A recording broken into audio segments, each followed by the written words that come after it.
and subscribe.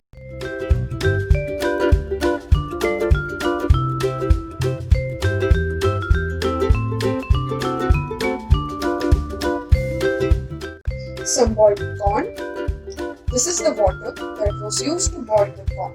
I put some whole spices like red chili, peppercorn, coriander, cinnamon and sugar and some salt while boiling. Black pepper powder, pizza mix, chili flakes, cheese and some butter. So here I start. I put some boiled corn and some corn water. Keep stirring. Now add some butter and go on stirring.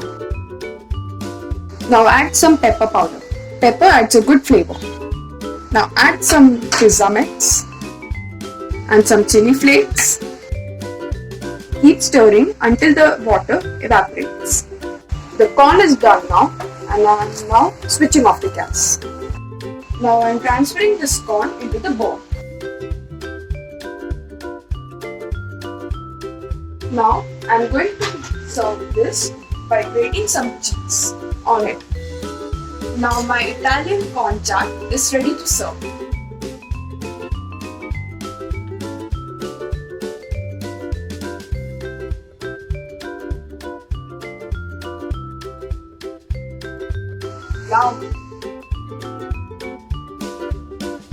Like, share and subscribe.